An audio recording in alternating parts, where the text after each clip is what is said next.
Everything is not money. They will play with fun. They play like this.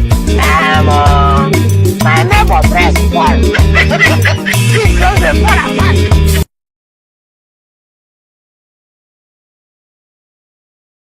To you. How are we doing today? Good evening, everyone. Everything just they fall apart. Nigeria from top to bottom, as usual. It's been a long while, things after 1 week now, that I have not had the time to do my evening broadcast. Obviously, as many of you will know, it's been slightly busy.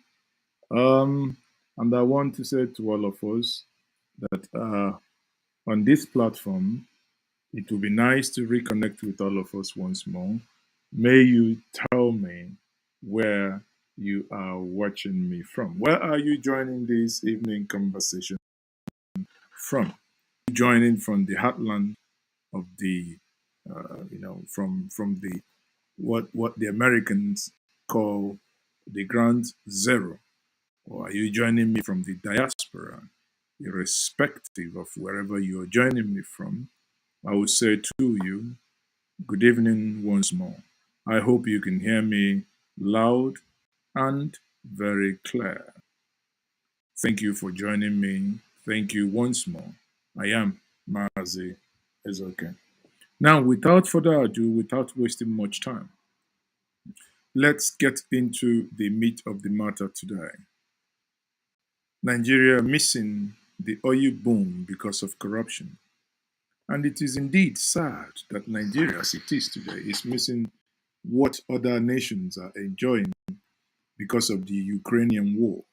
Yes, war is wrong, but Nigeria is indeed not getting it right, even trying to make any form of money from what others are making. Now, the second part of this, or the second leg of this segment, will be where we analyze the visit of President Muhammadu Buhari to the Imo state capital, the heartland of the great Igbo nation, which is Owerri in Imo state.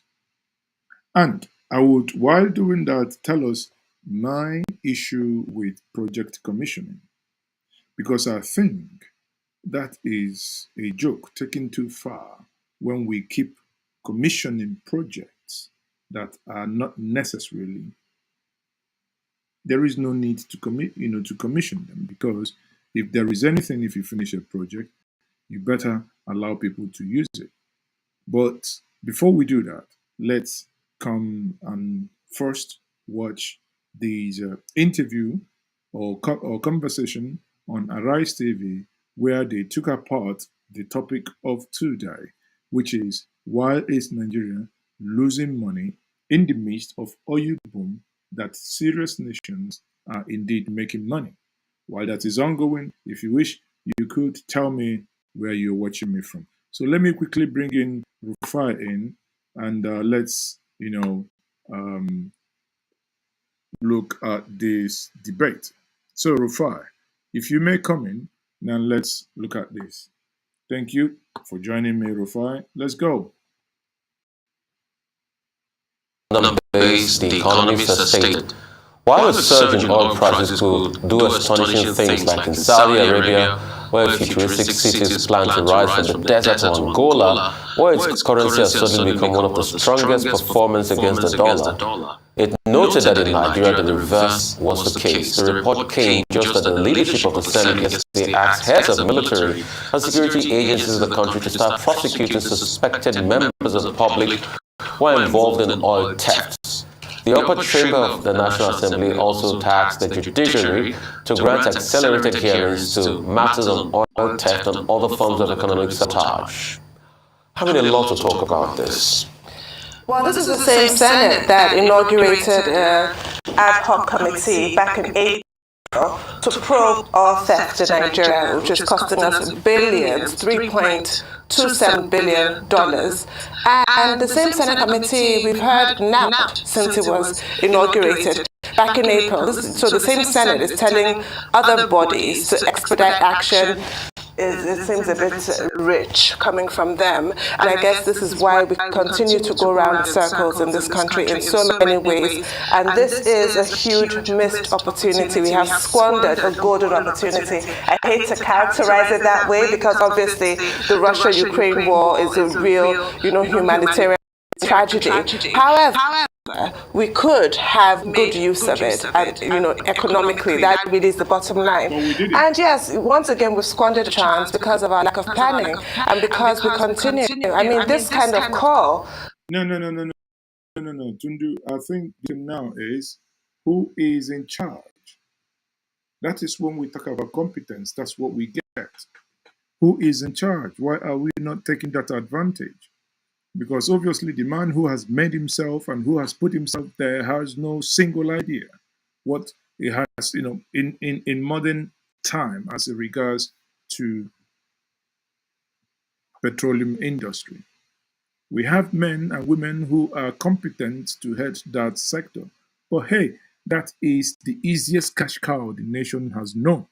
Therefore, someone in his mode must be there even when he understands absolutely nothing within the petroleum downstream sector or even within the petroleum industry. That's why he's seated there. For what?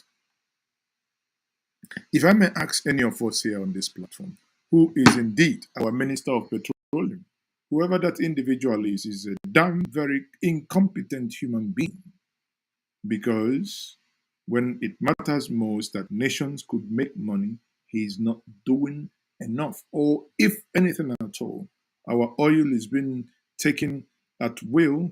The other day, there is a super tanker that moved into Nigeria. When this super tanker came into Nigeria, the question was, how did the Nigerian Navy allow this super tanker to leave? And the Navy issued a press statement that this super tanker, that there was a mistake here, that this super tanker was, strolled into our waters. Yeah, hooray, that is a turtle, right? Somehow, fish found itself into our Nigerian waters, left to go. Thanks to Equatorial Guinea, the same super tanker was captured in another country with Nigerian oil. That mother vessel was pregnant. The same people who told us that, there is nothing, this thing is empty, yati. We see it now. I told someone today and she was laughing. I said that Nigeria is a crime scene. Most times, many of us just get tired of just, basically regurgitating the ills and profiling solutions that those that ought to even run with the solutions being profiled are all deaf or outright stupid. How can you have the Ukrainian war, countries are making money, you are the only one that is losing money and losing products. We are the only one that empower thieves, cucumbers, idiots to be in power. Why wouldn't you get angry? I do sometimes, and most times I do. And to be honest with you, I do. Anyway, let's see what Tundu has to say. For me, it's just so hollow. What exactly is the point of that? That they should expedite action and try. We've been thinking about the trial of terrorists, haven't we, as well? But we don't see any action on that. So pressing national matters that are really of immense public interest tend to be swept under the carpet. We don't see terrorists being, brought to book, to use that another hackneyed phrase. We just hear these continued phrases that really just mean nothing quite. And bring off all thieves have been arrested. Are they the ones responsible? I don't think so. The people behind them are never unmasked, are they? The same way we see performative EFCC officials swooping down on people with their, nairas and buying votes, but we never get to those people who gave them the money in this case. So I just find this really yet another unconvincing pantomime. Really big pantomime. Okay, I think three major issues in regard to this story. First, the editorial by The Economist, where The Economist is not the publication that is the favorite of Nigerian governments, but in their editorials and reports, they keep criticizing us. I recall that I once had to respond to them. But in this particular case, they seem to have a point. In their report, The Economist is saying that Nigeria is missing out on the global oil boom. Saudi Arabia, yes, the big figure in the OPEC Plus, is planning a futuristic city because of gains from the oil windfall. Angola is now so rich that its currency is even stronger than the dollar. Angola is even so strong it's become a benefactor for its former colonial master, Portugal. Angolans are going to Portugal now to invest, you know. But with all of this oil windfall, Nigeria is holding the short end of the stick. Exactly. And the report by The Economist puts all of this in bold relief. How, for example, our subsidy on sustainable subsidy regime, the NNPCL GMD, is losing $700 million a day.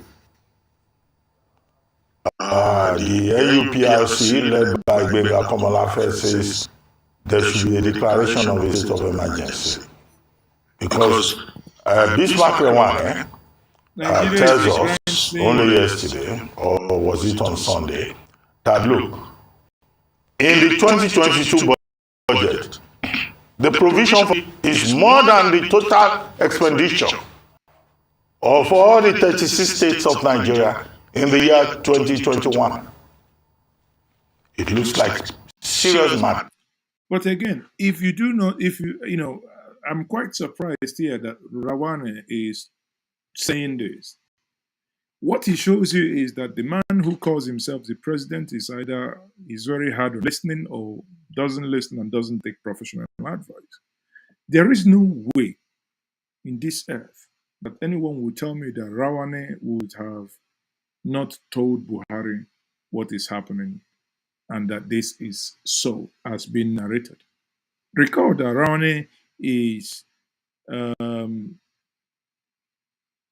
one of the advisors, or rather presidential advisors on economics, with now the governor of Anambra State, who was in his presidential advisory committee, that is Professor Chukwu Machao Soludo.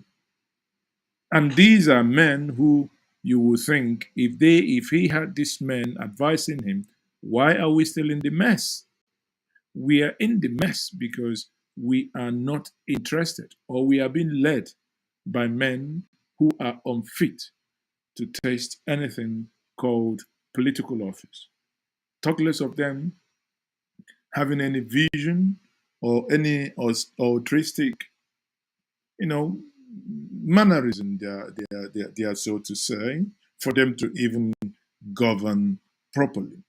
Many of them not even fit for purpose and not fit to even become local government councillors, talk less of state and federal government appointees or even elected offices. It is indeed a tragedy, and a tragedy of sort, that something like this is happening. The Economist editorial covered all of that and said that, look, Nigeria is in a very difficult place. Very difficult. This time around, even I, will not argue with the Economists as I did in the past, because I think that they are spot on. Now, they also went further to say that the contract that has been given to Tompolo, 4 billion naira per month, is completely bizarre. Bizarre. There's a merry petrol party, and that's a phrase from the editorial, going on around the world. Nigeria is missing out on it because of crude oil theft. And the only solution, in their view, that Nigeria can find is to give out a surveillance contract to Tompolo. And, tongue-in-cheek, they pointed out that this same Tompolo was once arrested by the Buhari administration, only for the Buhari administration to go back to him to say that, oh, this is the man who can save us. Okay, others will be very strange, to understand. So what the Economist report adds on about Nigeria missing out on global oil boom is simply to point out to us here in Nigeria the contradictions that we face. That's the way I see it. You will recall that during the Gulf oil windfall and the oil petrodollar era of Nigeria, Nigeria was so comfortable that people left this place on Friday to hold parties in England.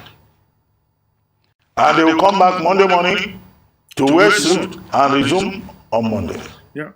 Nigerians became so prosperous. So the whole message of the Economist report is that because Nigeria has mismanaged its own oil fortunes, Nigerians have been pushed further into the trap of poverty. Whereas that does not need to be the case.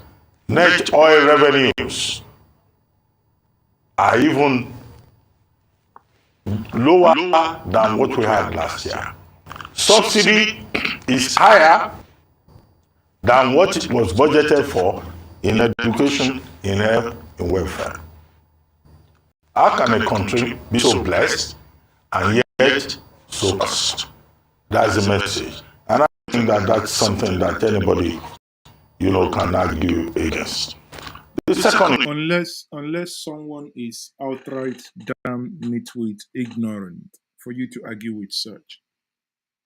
There is no single reason. I bet we dey drink this oil. How can a nation be spending over 3.5 trillion, not billion anymore, on oil subsidy? More than your education, more than your, just name it, in the critical places where money is needed. Because, we need to bite the bullet. If the bullet means that we're going to start buying oil at gas at 400, so be it. So be it. And we have to, readjust and, adjust and move on. We have to. Let's, it's just the whole thing is sickening. It's sickening. Money that is meant for critical infrastructures, we are just paying oil subsidy. From what it is today, the amount the government pays more than you pay in the pump. Who does that? Who? For what? Use the money to fix the critical infrastructures. If we had electricity, yes, I mustn't. You see, we must also, as a people, walk away from all these V8, V6 madness in our heads. No one wants to drive any car 1.2, 1.8, 2.0. Everybody wants big. So, if you must drive V8, then you must have deep pockets to, fill the tanks. But let's come back to reality. The challenge we have here is that the government is incompetent and outright corrupt to even have a dent as it regards to power sector. Because if the government ever comes to the point of giving people power, of course, the people will now begin to say, okay, I do not spend 5, 4, 3, 2 liters every day powering I better pass my neighbor because I do not have light. Because if I do have electricity, my generator obviously will become obsolete. And if it becomes obsolete, of course, I will have to save that money. Yes, I will pay NEPA bill, I will pay electricity bill, but there is no way the payment I will make for electricity bill will be close to what they are currently charging. But here we are, a nation led by people not fit for purpose. There is no gainsaying and there is no way I can say it. I can say it 1 million times that the leaders that we have are not fit for purpose. We have leaders who are not thinkers. We have leaders who are not deep thinkers. We have leaders who are not patriotic. And we have leaders who do not even care. Most times and many times, they only care about their pockets. That's why The mess continues. The mess continues. issue, of course, is the National Assembly, the Senate, which had a meeting yesterday. All the major agencies, all the stakeholders, from the Ministry of Defense to Chief of whatever, service chiefs, even civil defense. And the Senate was saying to these persons, tell the truth. Why is it so difficult for Nigeria to benefit from this oil windfall that everyone is talking about? At the end of the day, I don't think they made much progress with it. How would they make? At the end of the day, all that the Senate could say was to insist that oil thieves should be arrested and prosecuted. Who's going to do that? If indeed there is a cabal at the center, if indeed there is connivance and non-state actors who are stealing from Nigeria. Look at your oil. The Senate also asked at the end of the day that the judiciary should expedite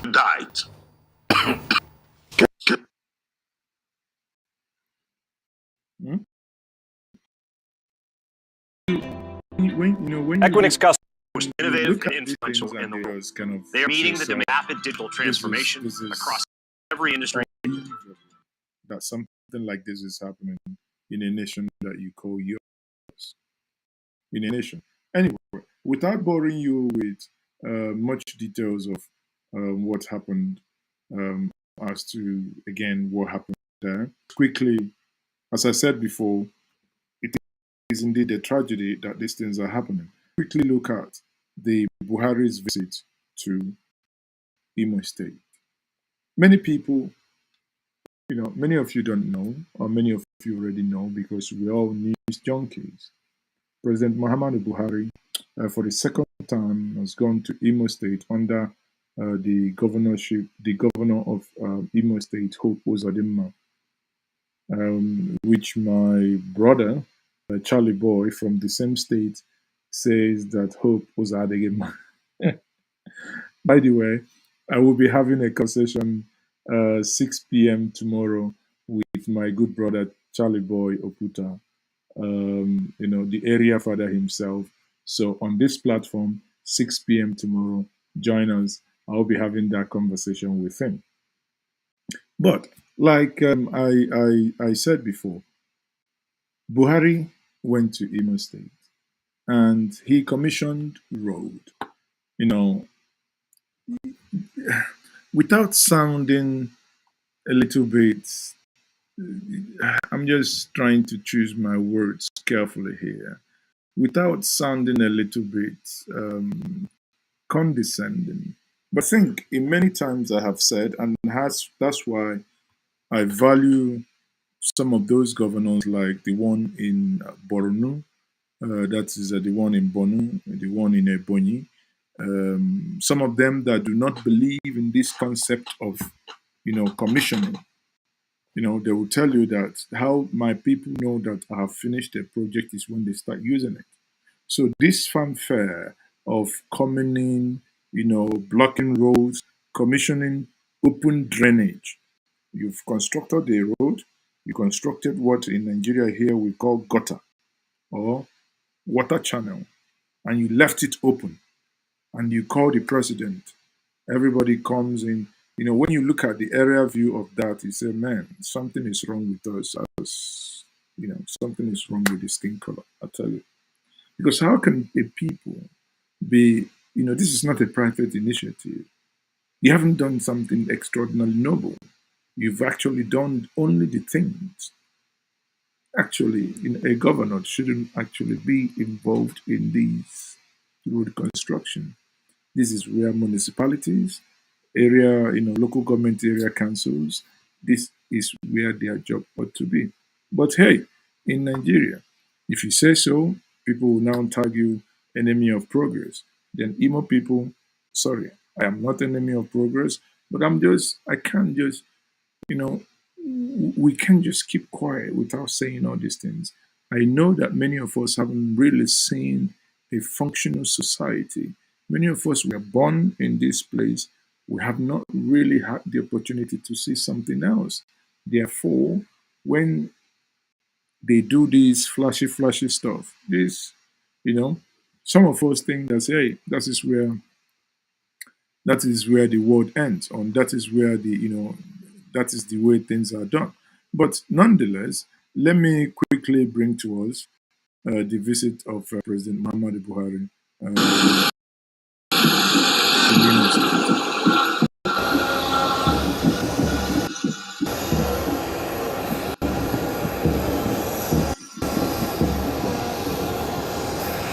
So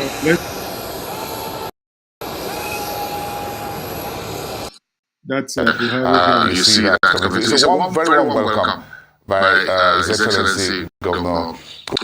Venue where the first proceedings of the day will take place. We do see the various dignitaries awaiting his arrival, and on the agenda very shortly will also be a 21 gun. Is now available and accessible to traders and farmers to stimulate economic activities, boost economic trade, and make life more meaningful to our people. Indeed, Mr. President, we are very grateful to you, and with the quality of our government in your class. This is a humble.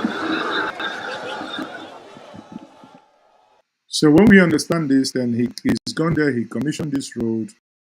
Now, interesting enough, obviously, I think the Ohanese president made a statement, a very quick statement here. Let's quickly listen to him.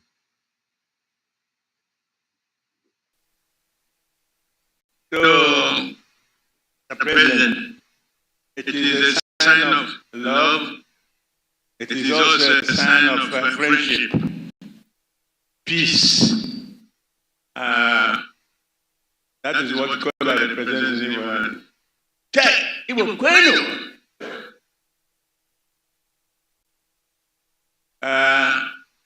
Mr. President, this scholar is for you, and on behalf of Igbos, may I present it to your distinguished self. Thank you very much. Traditional rulers, clergy, members of the House, distinguished ladies and gentlemen, let me stay on the protocol already established. It gives me a great pleasure to once again welcome Mr. President to Owerri, the heartland of Igbo nation. I recall that on Thursday night, September 2021, venue, I presented an address to His Excellency Mr. President on a wide range of issues of concern to our people and zone. So much has happened since then, but it is important to inform Mr. President that although are doing their utmost to confront of challenges, the two that are of the greatest importance as of today in the Southeast political zone are the issue of security and infrastructure. Your Excellency, Mr. President, it is a pleasure also to acknowledge with appreciation and immense gratitude your encouragement and support to the governments of the Southeast toward the development and growth of the Southeast zone. The people of Imo State, particularly, and the Igbo land in general, commend you for your acts of magnanimity. We also equally want to state categorically, and as you have seen in the projects we have commissioned today and those you did last year, that the Imo State governor. Anyway, Now, many of us can go back and watch it back, but I want to quickly play us Buhari's response. Now, his response, pay attention, would now flow back again to tell you that sometimes it's either he doesn't understand it, or that he plays outright ignorance, or that honestly, I don't know how to. When it concerns this petroleum industry where he heads, because that's one thing that he does. Listen to the president here. Of the House of Representatives, These are Honorable Minister, it is a pleasant coincidence that the name of your governor, Uzodimma, is derived from this same idiom. Little wonder, therefore, that he has made the provision of good roads one of his top priorities. Our administration recognizes the importance of critical infrastructure in economic development, and we are determined to drive the economic development of Nigeria through the provision of vital infrastructure across the length and the breadth of the country.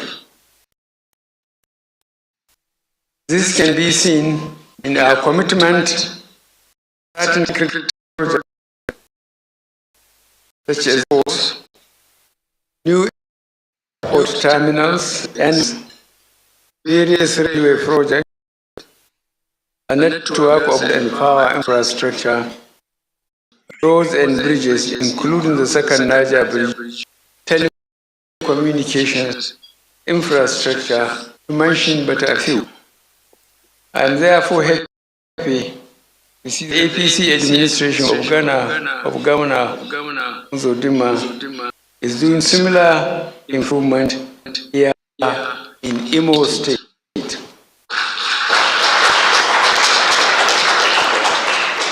I commend the governor for being able to do so with the limited resources at disposal of the state government. This proves that when leaders are dedicated and focused, can be achieved for our people. In my last visit here, I encourage you all to support your governor so that you are now aware that previous administrations in the state were unable to fix these roads because of their unique and difficult terrains. You see, that is the thing. This is the beginning of what I'm saying. We must always go back and blame the previous government is not unable to fix the road because of his terrain. Kajuko, we must always go back. Which are complicated by erosion. Why did you put your name in the ballot if you know that that road, that these things are complicated to be done? Did you put your name on the ballot that when you are elected governor, therefore you come and tell us the story? The road revolution going on in the state. The government and people of Imo State between 1999 and... You see, that's what I'm saying. He's gone back to his real Buhari now to dig out things and tell us why the oil sector is in a mess. Buhari, that is the vintage Buhari we know. Now, he will now go to work. Buhari, Oya, go to work. Tell us why things are bad. In 2000... No, don't worry. No. Tell us, start afresh. And thinking hard about our country. Between 1999 and 2015, when we came in, I like people to check the central bank and NNPC. The average production was 2.1 million barrels a day. Average production, 2.1 million barrels a day. At the average cost of $100 American per barrel. So Nigeria was earning for that time 2.1 million times 100 times the number of days in those years. But to look at the state of infrastructure, some of the roads since the good old PeterObi days, Look at the railway, it was virtually killed. Power, we are still struggling. But what became was an unfortunate incident. As Buhari is talking now, sold for about between 90 and 92. Let's say 92, right? Brent, which is what Nigeria is producing. And he's giving us excuses why we were producing or why we sold above $100. If you ask me, the margin, yes, I know there was a time oil fell really below, $40. But hey, for the past couple of months, it's been above 75, 80. Question is, what magic have you done? Must we always go back to the days and begin to always just look at how to blame and what? Production went down to 500,000 barrels. 500,000 barrels, who's to blame? You are the man in charge. You said if you were elected, you're going to deal with it. What are you dealing with it? And again, being unfortunate, the cost of petroleum went down from $28 to $37. You see? From $28 to $37, that is going down, no, not going up. What manner of mathematician are you? Is $28 greater than 37? Oga, what's wrong? What's happening? But look at the problem in the Northeast. Of course, we know there was problem in the Northeast. But you promised Buhari, you promised. If I vote me in, I'm going to resolve the problem. Kagane Kaspo, if you bring me in, I'm going to resolve the problem. Now you're telling us there was a problem in the Northeast, but you told us you're going to resolve it. Was anybody from Adama? How many legal government were in the hands of the government then? You tell us. In the hands of so-called Boko Haram. You tell us. Fraudulent people, wherever they are. They are fraudulent. But now, go and ask the hard-working governor of Borno State. Very hard-working governor. So no fraudulent people anymore. Federal government is still there in charge now. Are they looking like this? So, relative terms of time and resources, this administration has done extremely well. Now you demark yourself. I have to say it because those who are supposed to say it are not saying it. I didn't know why. Thank you very much. And you have to say it yourself. He's saying it himself. Those that are supposed to say it, they are not saying it. Kai, Mutani Nigeria. Mutani Nigeria Bachawa. You've seen it. So if you go back to the first segment of this, and now you just oppose it with this, you may understand what I meant. That I do believe that sometimes we do not have not even I do, but I know that we don't have the brightest and the best amongst us. Sorry. But that's what, that's what it is. There is no gainsaying in that. There is no other way. That is for me, not if and not but. But again, if I actually look at what I think is happening, and I look at the definition given by this clergyman, if indeed we are yet to become a nation or a country, maybe this may make sense to some of us. Now watch. Maybe this may make sense. But let's to become mainstream. So, Father, I want to ask you again. I want to ask you all for the very first time. How do we bring back to the mainstream those who have now been pushed to the fringes, talking about and believing and espousing the belief that Nigeria truly should be one? We need to begin by resolving a conceptual crisis. What do I mean by a conceptual crisis?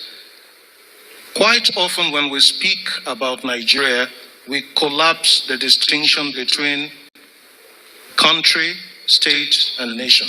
Exactly. We tend to think that the three mean the same. No. We tend to think the three are synonyms. A country is a territory. From the Latin contra terra, the land that lies ahead of you. A country is a territory. It is not necessarily a nation. A nation is an association of peoples. And I use that word in the plural deliberately because of diversity. A nation is an association of peoples who identify their shared core values. And on the basis of their shared core values, they give themselves a constitution which will now establish institutions that make up the state.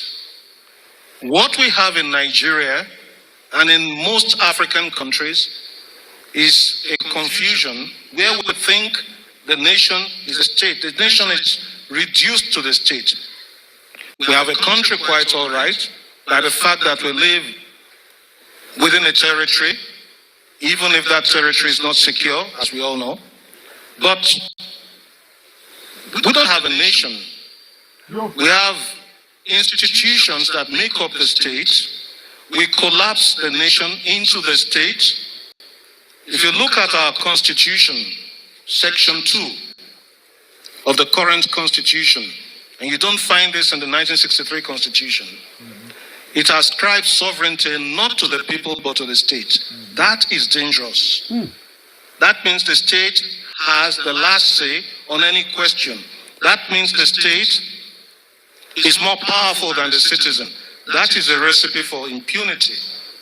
Because as we all know, the state is the head of state, or the governor, or whoever represents them. Whatever they say, we all have to comply, whether they're right or wrong. So we don't have a democracy in the true sense of the word. Oh my God. And until we have that, until we build a nation, we can't even talk of unfinished greatness. And I have to make a critique of the title of Governor Fire. It proposed that there is a project that is unfinished. I am saying we have not even started the project. Oh my God. And we need to stop deluding ourselves. What are our shared core values? What are the things that bring us together, apart from the super egos? Nothing.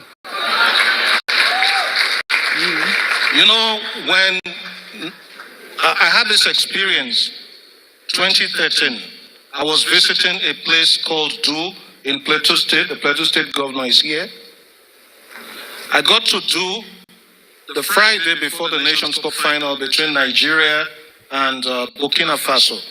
And there was tension everywhere. But on Sunday night, when Nigeria won the game, the final match, the tension dissipated. And most people forget the fact that a young man from southeastern Nigeria received the ball from a young man from Pangshin who had to leave Nigeria because his parents were killed. Victor Moses passed the ball to Sondemba. Sondemba scored the goal. And we didn't even ask about the local government of origin of the scorer of the goal. So what are our shared core values? If you ask the Americans, they talk of life, liberty, and the pursuit of happiness. We don't have one. And it is when we begin to identify our shared core values that we begin to build a nation. What we have right now is a state held together at gunpoint. And when the state begins to oppress the citizen, there will be cries of marginalization, there will be secessionist and separatist agitation, there will be insecurity. Now we have set up Nigeria to be a place where the state is more powerful than the citizen, and the state is oppressive. We need to retrace our steps. Quite often, Nigerians ask, which is the way forward? And I say, if you are moving in the wrong direction, you shouldn't be going forward. You should make a U-turn. You see, if you are moving, I hope that speaks to someone. If you're moving in the wrong direction, please take a step backwards and retrace your steps. Nigeria, the question is to all of us, are we moving in the right direction? Do we and can we really look at ourselves in the eye and say, we are moving in the direction? You be the judge. You be the judge. In the words of Patrick Lumumba, Professor Patrick Lumumba, he has the following to say. Look at the history of revolution, it was always the young people. As early as 1908 in Turkey, it is the young people who came up to rise up against the dictatorial regime. We remember even during the Bolshevik Revolution, it was the young people. We remember during the civil rights movement led by Martin Luther King Jr. and Ralph Abernathy, among others, it was young people. In 1968 in France, when there was a problem, initially in 1958 and 1968, it was young people. We remember in Tiananmen Square, it was young people. We remember in Korea in 1908, it was the young people. In South Africa, in the Sharpeville massacre in 1969, it was the young people. In Soweto in 1976, it was the young people. In the Arab world, it's the young people. But our young people in Africa today are imprisoned by Arsenal and Manchester United and Barcelona and Real Madrid, and our young girls are imprisoned by cheap South American soap operas and Beyonce novels. How can that be? How can a continent be so accursed that our young people have no sense of our history, no sense of our presence, no sense of our future? No wonder the Chinese are conquering us by the day. And we are wondering. John F. Kennedy said in 1960, a society whose young men and women are in a constant state of slumber will never realize our potential. Our young people must wake up. It is only the day that they wake up that they will be able to send a clear message to those in positions of leadership that you cannot continue to misgovern us. I look forward to those days. Now, when you were saying this, he never knew that the Nigerians and the young people of Nigerians would one day wake up. And as it is today, it appears that the young people of Nigeria are awake. The young people of Nigeria are ready and are willing and are going to take back their country from the cankerworms, from the cucumbers, from the carrots, from the nicompoos, from those who have held them down, those who have held them hostage, those who have commingled their resources and made them poor, those who see nothing right in them. The young people of Nigeria are now awake. The young people of Nigeria are now getting ready to do the needful through the revolution that is about to befall us. This history, this revolution that the young people of Nigeria will and must and should be doing will be televised. This revolution, I say once more to us, will be televised.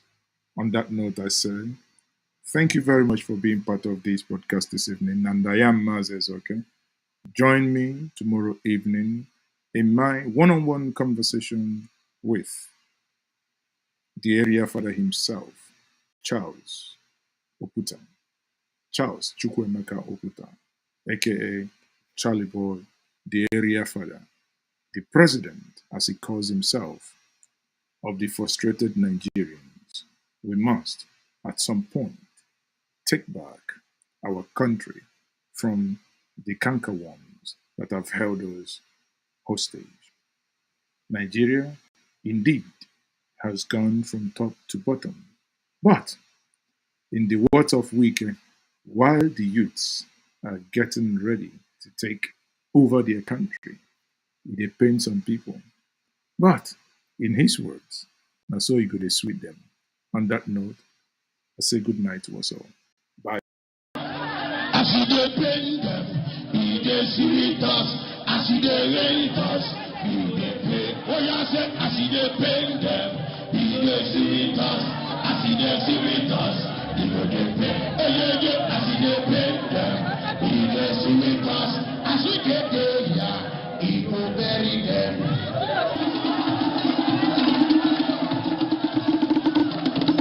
ABC, Nigeria, from top to bottom, top to bottom, top to bottom, top to bottom. This one is so stumbling.